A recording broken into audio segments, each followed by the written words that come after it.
tal, amigos? Estamos presentándoles el Catecismo de la Iglesia Católica en su programa Esta es nuestra fe, un esfuerzo de su canal católico San José para llegar hasta sus hogares y compartir con ustedes las enseñanzas de la doctrina católica y además de eso alimentar nuestra fe. Estamos preparándonos poco a poco, hemos ido ya en esta cincuentena pascual, preparándonos para la venida del Espíritu Santo. La liturgia nos va introduciendo poco a poco a través de las lecturas esa forma de cómo será la venida del Espíritu Santo, como nos dice la lectura de hoy, que el Espíritu Santo nos va a guiar hasta la verdad plena. Y en esa preparación que vamos haciendo, lo vamos haciendo a través de la oración continua, la oración de corazón, esa oración que la tenemos que hacer de manera cotidiana. También la oración litúrgica, el Santo Rosario, la Santa Misa, que es el centro y el culmen de toda nuestra vida cristiana. Bien, y el Catecismo Católico nos va a introducir un poco en la tercera persona de la Santísima Trinidad en la profesión de fe. Creo en el Espíritu Santo. Y para ello retoma a San Pablo, que dice que nadie puede decir que Jesús es Señor, sino que es por el flujo del Espíritu Santo. Dios ha enviado a nuestros corazones el Espíritu de su Hijo, que clama Abba, Padre. Este conocimiento de fe no es posible sino en el Espíritu Santo. Entonces, poco a poco nosotros vamos entrando en ese misterio de fe, por supuesto, porque además de que no es solamente un misterio razonado, es un misterio sobrenatural. Y este misterio sobrenatural solamente se entiende a través del influjo del Espíritu Santo en las almas que se abren con sencillo corazón a las verdades de fe. Si nosotros empezamos a ponerle raciocinio y empezamos a preguntar los por qué, los dónde, los lugares y las fechas, etcétera, entonces si a ponerle lógica al asunto se nos complica un poco la vida y se nos complica la fe. Entonces tenemos que entrar primero en esto a través de los dones sobrenaturales del Espíritu Santo para poder entrar en ese misterio tan sublime. De hecho, es un misterio y en los misterios se nos van revelando poco a poco. El misterio no es algo que se nos da. Por eso que tenemos nosotros las virtudes teologales, la fe, la esperanza y la caridad. En esta búsqueda incesante de cada cristiano y de cada persona, por eso que le llamamos infinito, por aquello que es insaciable hacia nosotros, podemos experimentarlo en las cosas pequeñas. A veces nos sentimos demasiado preocupados o queremos buscar algo y no lo encontramos, o a veces buscamos la felicidad y la buscamos y creemos que la felicidad es lo que nosotros logramos obtener. Sin embargo, esa felicidad no es plena. La felicidad plena nos la da Jesucristo a través del Espíritu Santo, su acción que ejerce sobre nosotros los hombres, como bien nos explica San Pablo. Cuando nosotros rezamos, oramos, le decimos Padre nuestro, y sale desde lo más profundo de nuestro corazón, eso viene ya a través del influjo de la operatividad, a través de la acción que hace el Espíritu Santo en nosotros. De hecho, tenemos que abrir nuestros corazones a estas verdades de fe que la doctrina católica nos las presenta tan bellísima, y nosotros tenemos que sentirnos orgullosos en lo bueno de ser católico, porque la doctrina, la tradición nos la recoge y también está custodiada por la Iglesia y no se esparce, porque la misma Iglesia la cuida para podérnoslas enseñar a nosotros y que nosotros podamos vivir estas verdades de fe. Así pues, la doctrina católica nos enseña como un dogma primerísimo y fundamental entre todos que existe un solo Dios en tres personas distintas, el Padre, el Hijo y el Espíritu Santo. Nosotros al santiguarnos decimos en el nombre del Padre y del Hijo y del Espíritu Santo. Ahí están las verdades de fe de todo cristiano y por eso nosotros no nos vamos a perder nunca. Qué bonito es que al salir de casa hacia un paseo, salimos a la calle a hacer un mandado o nos encomendamos a la Santísima Trinidad. Tenemos que encomendar nuestra alma porque estamos en una continua comunicación con ellos. Les decíamos en el programa pasado que cuando nosotros tenemos deseos buenos, deseos de amar a Dios, deseos de amar al prójimo, deseos de perdonar a quienes nos han ofendido, deseo de hacer una obra de caridad, deseo de entrar al templo y orar ante el Santísimo Sacramento, esos deseos son mociones que vienen del Espíritu Santo. De hecho, no viene del Espíritu Santo cuando aquello que me viene algún deseo de, por ejemplo, de hablar mal de alguna persona, no viene del Espíritu Santo, porque no está centrado en la caridad. No viene del Espíritu Santo aquello que me pueda a mí llevar a hacerle daño a otra persona. Y eso puede ser no solamente una persona que sea indiferente hacia mí, puede ser mi hermano, puede ser mi amigo, una persona que yo conozca. Lo que no viene del Espíritu Santo es aquello que divide el corazón y que divide a las personas entre sí. De eso nosotros tenemos que tener bastante cuidado. Por eso, cada uno de nosotros, los religiosos, los consagrados, los sacerdotes, los fieles, nos encontramos frente a este hermoso misterio de amor que nos está llamando constantemente a esa unidad en el espíritu, a esa unidad en el ser, a esa unidad en el ser que nos invita a cada uno de nosotros a la coherencia de vida. El Santo Padre Francisco hace poco nos platicaba que un cristiano no puede tener doble vida. No puede ser que diga una cosa y hace otra. De hecho, todo esto viene del Espíritu. Cuando nosotros profesamos lo que decimos con nuestros labios, es lo que creemos en el corazón. Y de eso tenemos que estar totalmente convencidos. Ya no más cristianos de doble vida, que dicen una cosa y hacen otra. Es una exhortación que nos decía el Papa hace poco en esas homilías cortas, muy bonitas y pintorescas que él hace cada mañana en la casa de Santa Marta. Así pues, es un compromiso de todo cristiano, es un compromiso de todo bautizado. No solamente los que estamos consagrados al Señor o de aquellos que van a misa diario o de aquellos que están comprometidos dentro de la iglesia o de los sacerdotes o de las religiosas o religiosos, no. Es un compromiso que adquiere todo bautizado. Si yo le pregunto a usted, querido hermano, ¿usted ha sido bautizado? Sí, usted me puede responder.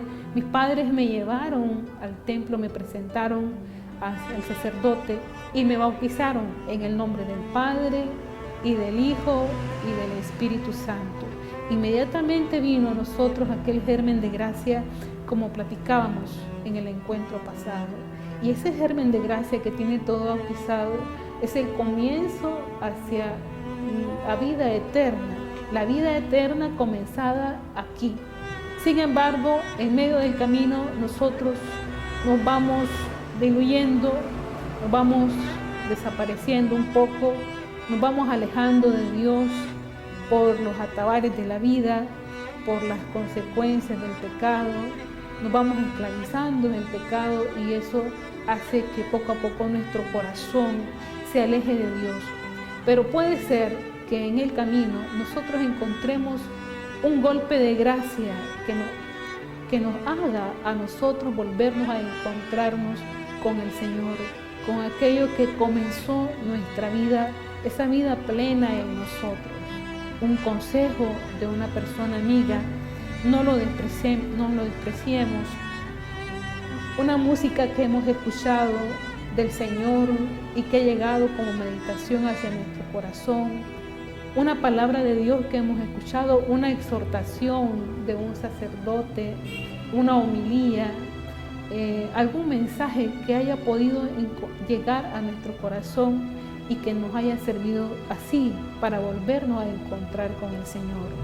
También puede servir para ese encuentro sublime con Él, leer la vida de los santos. Usted puede ir a una librería católica y preguntar por algún libro que contenga la vida de los santos y empezar a leer y ver que ellos también fueron pecadores, como nosotros somos pecadores, pero que hicieron un esfuerzo virtuoso para que encontrarse con el Señor y a través de ese encuentro con el Señor volver hacia Él. La vida de los santos no es más que un testimonio de conversión. Y puede ser que haya también santos anónimos que podemos encontrar en cualquier hogar, en cualquier familia, un santo desconocido, una persona que se dedique el tiempo a Dios, que haga el esfuerzo por perdonar, que a pesar de los defectos hace el esfuerzo por amar a su prójimo. Ese es un santo. Puede ser la persona que va alando un carretón, puede ser un obrero en una fábrica de tabaco, puede ser una madre de familia que se dedica a sus hijos y también en fidelidad trata de orar todos los días para que su esposo también encuentre los caminos de conversión junto con sus hijos, y así podemos encontrarnos con tantos santos anónimos que nosotros no conocemos, pero que están en las casas, están en las fábricas, están en los campos de trabajo, están en la calle, etc. Ahí está, ese golpe de gracia que tanto necesitamos cada uno de nosotros, y es lo que el Espíritu Santo va guiándonos, como nos dice San Pablo de entrada en el Catecismo de la Iglesia Católica. Nadie puede decir Jesús es el Señor si no es por el influjo del Espíritu Santo. De hecho, decíamos anteriormente que el dogma de nuestra fe se centra en esto, en el Padre, en el Hijo y en el Espíritu Santo. Consta de manera clara y explícita en la divina revelación. ¿Y qué es la divina revelación? La divina revelación es la Sagrada Escritura. Es decir, cuando el Catecismo de la Iglesia Católica nos dice, cree en Dios Padre, cree en el Hijo, cree en el Espíritu Santo, todo está fundamentado en las Sagradas Escrituras. No es invento de una persona, sino que está en la divina revelación, es decir, en los datos de las Sagradas Escrituras, y que ha sido propuesto infaliblemente por la Iglesia como símbolo de fe. Tiene que ser propuesto porque está expuesto dentro de los datos de la divina revelación o las Sagradas Escrituras. Nos dice el famoso símbolo atanasiano: todo el que quiera salvarse, ante todo es necesario que mantenga la fe católica, y el que no la guardare íntegra e inviolada, sin duda perecerá para siempre. Ahora bien, la fe católica es que veneremos a un solo Dios en la Trinidad y a la Trinidad en la unidad, sin confundir las personas ni separar la sustancia, porque una es la persona del Padre, otra la del Hijo y la otra del Espíritu Santo. Pero el Padre, el Hijo y el Espíritu Santo tienen una sola divinidad, gloria igual y coeterna majestad. Así Señor es el Padre, Señor es el Hijo y Señor es el Espíritu Santo.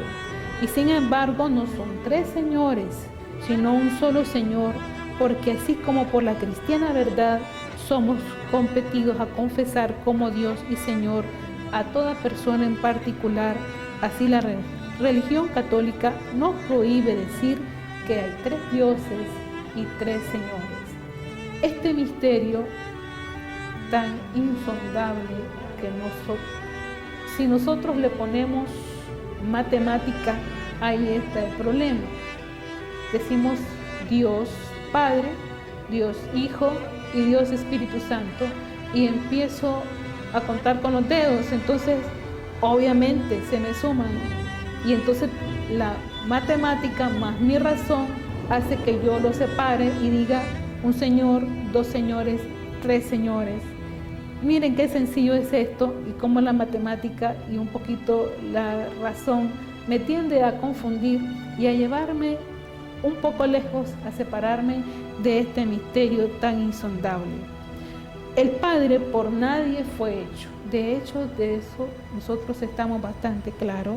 Ni creado, ni engendrado. Ahí está la diferencia en el origen.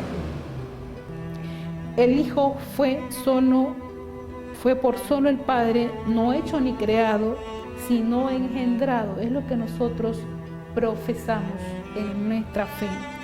El Espíritu Santo del Padre y del Hijo no fue hecho ni creado ni engendrado, sino que procede del Padre y del Hijo.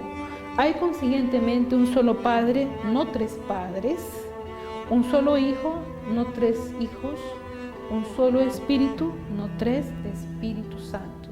Esto concierne en cuanto al origen.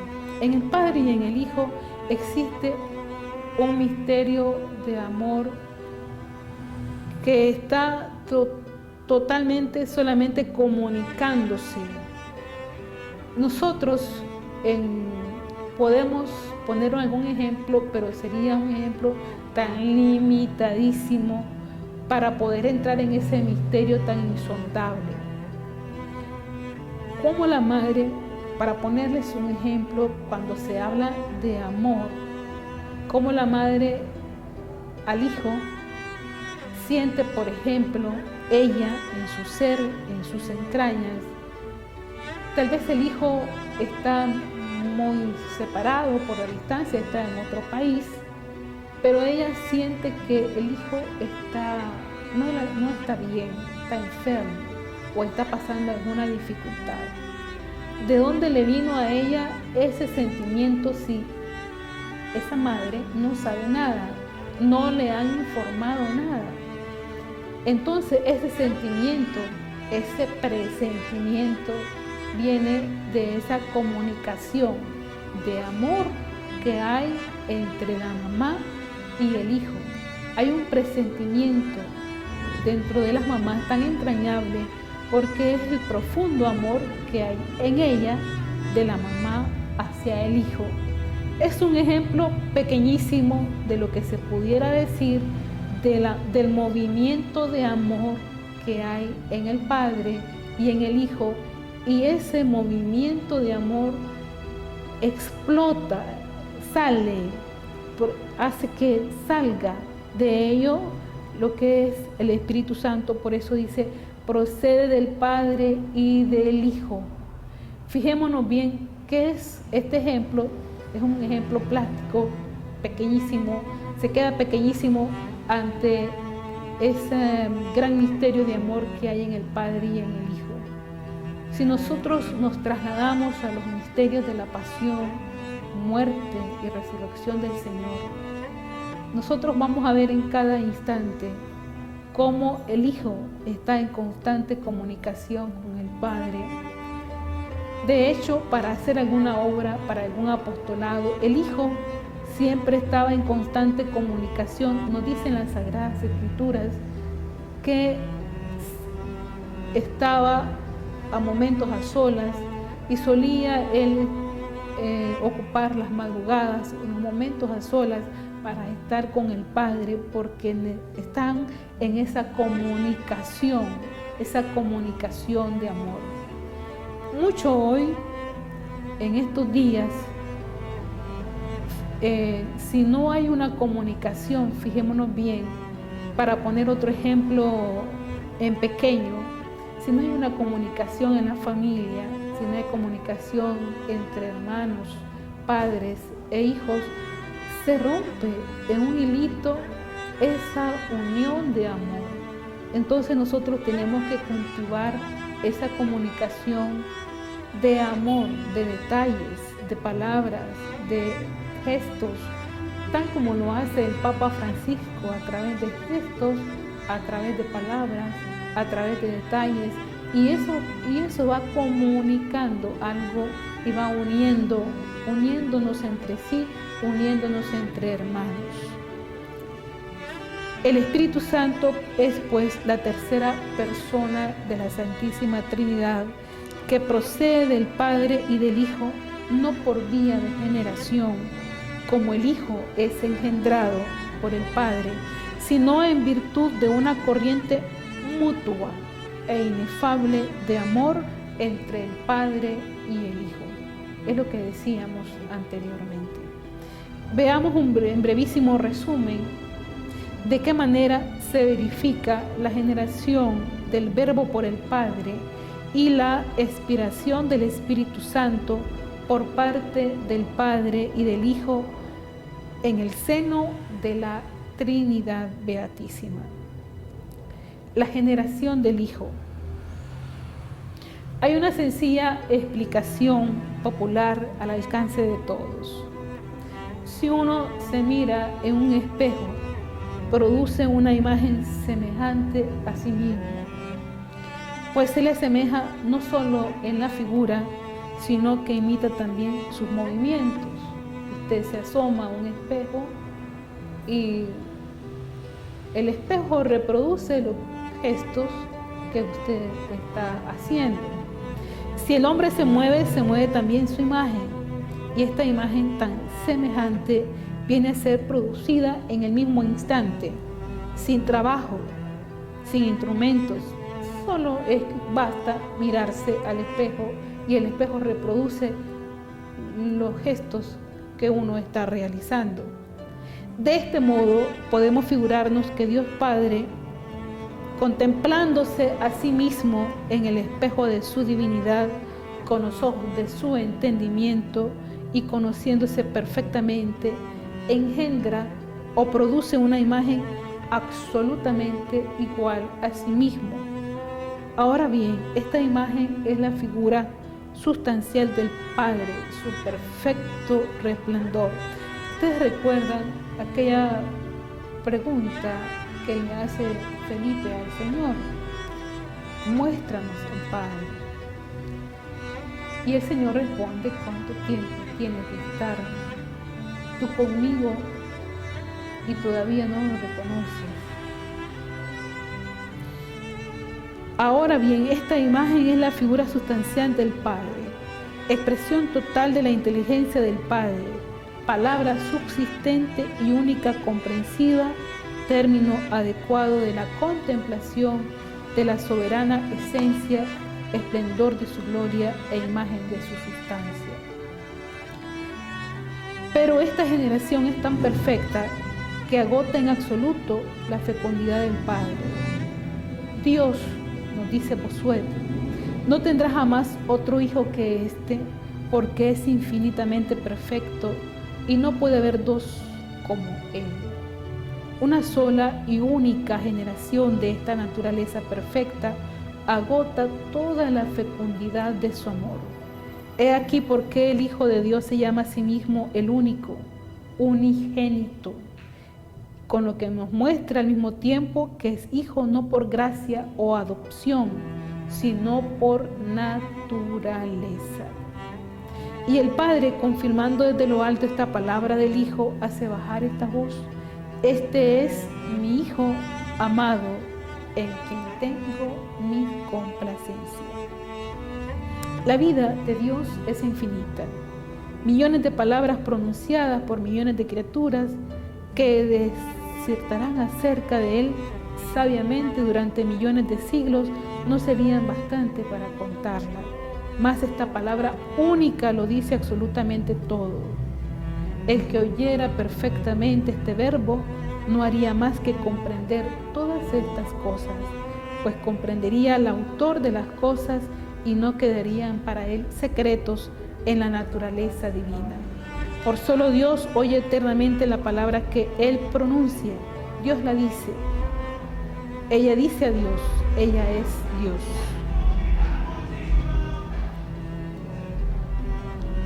Notábamos cómo en el ejemplo anterior tratábamos de exponer sencillamente lo que es la presencia del Hijo en la Santísima Trinidad y esta imagen tan perfecta que hay en la generación del Hijo del Padre. En Él se refleja todo lo que hay en el Padre. Y poníamos el ejemplo del espejo, pero el ejemplo del espejo también se queda tan pequeño para podernos descifrar semejante misterio. Para comprender un poco mejor esta inefable procesión de amor del Padre y del Hijo, dejemos por un momento la metafísica y nos vamos a interrogar a nuestro corazón, y Él nos dirá que en el amor consiste toda su vida. El corazón late continuamente hasta que muere, y en cada latido no hace sino repetir: amo, amo. Esa es mi misión y única ocupación. Y cuando encuentra finalmente otro corazón que le comprende y le responde: yo también te amo. Oh gozo tan grande. Pero hay de nuevo entre estos dos corazones para hacerlos tan felices.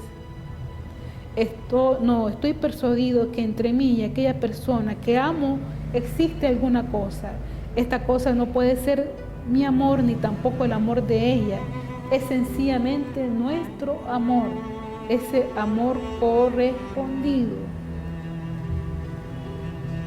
Es el maravilloso resultado del latido de dos corazones, del vínculo que lo encadena, del abrazo purísimo de dos corazones que se besan y se embriagan. El Padre ama a su Hijo, es tan bello, es su propia luz, es su propio esplendor, su gloria, su imagen, su verbo. El Hijo ama al Padre, es tan bueno y se le da íntegra y totalmente a sí mismo. Estamos dando aquí un poco cómo hay en esa comunicación de amor del Padre y del Hijo al Padre.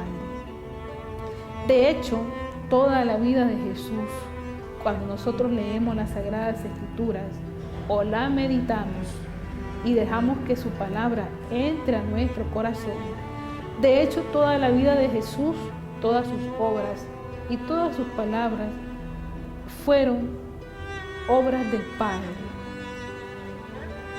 De hecho, todas sus acciones, sus milagros, y en sus milagros también actuaba el Espíritu Santo. ¿Por qué? Porque era una comunicación de amor entre el Padre y el Hijo. Ya no, digamos, el momento de la encarnación.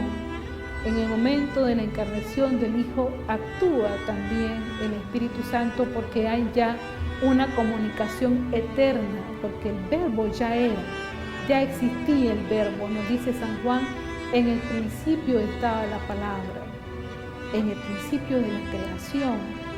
O sea, esa comunicación no solamente se da en el momento completo de la encarnación, porque ya estaba, y actúa el Espíritu Santo porque ya hay ese movimiento de amor entre ellos dos. Esto es lo que la teología católica, apoyándose inmediatamente en los datos de la revelación, decíamos que los datos de la revelación serían los datos de las Sagradas Escrituras, acierta a decirnos sobre el Espíritu Santo en el seno de la Trinidad Beatísima.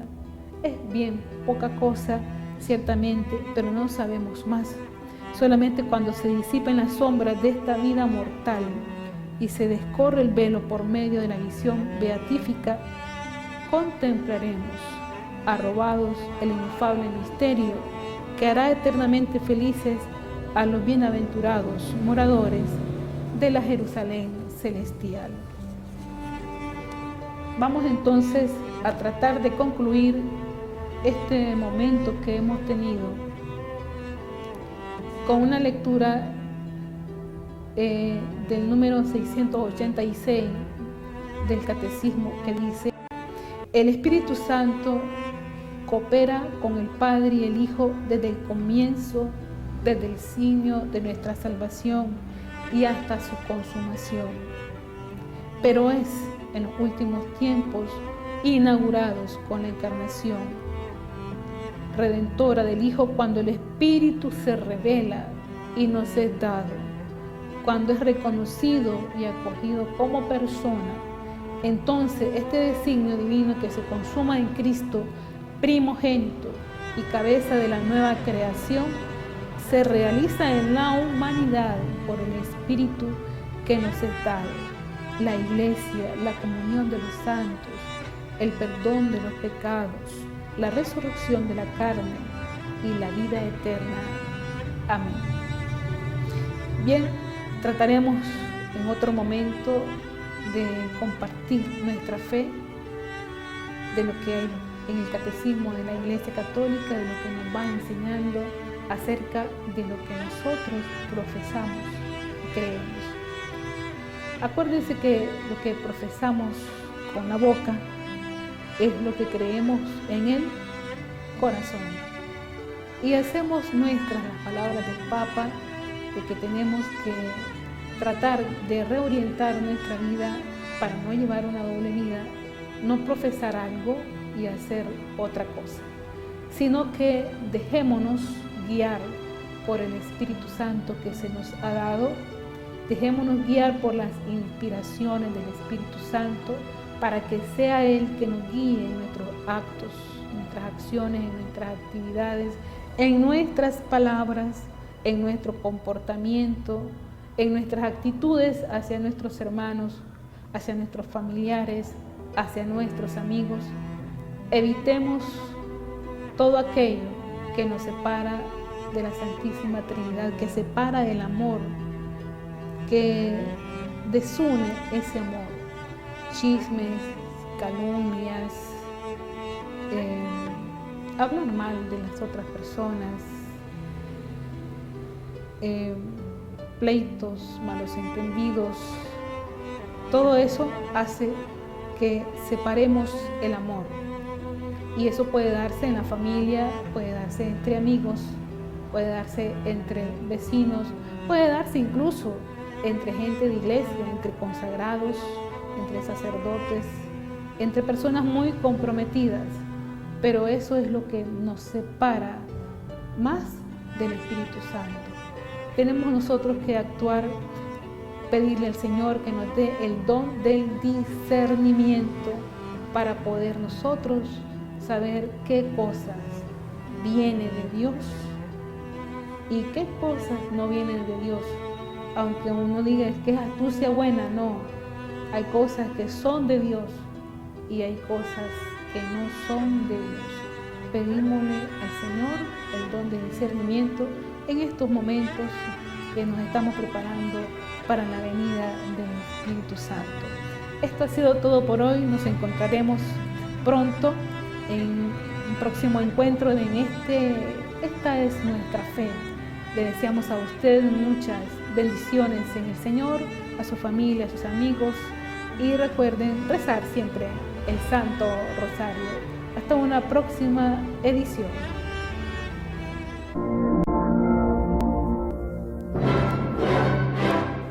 Creo en un solo Dios, Padre Todopoderoso, Creador del cielo y de la tierra, de todo lo visible y lo invisible.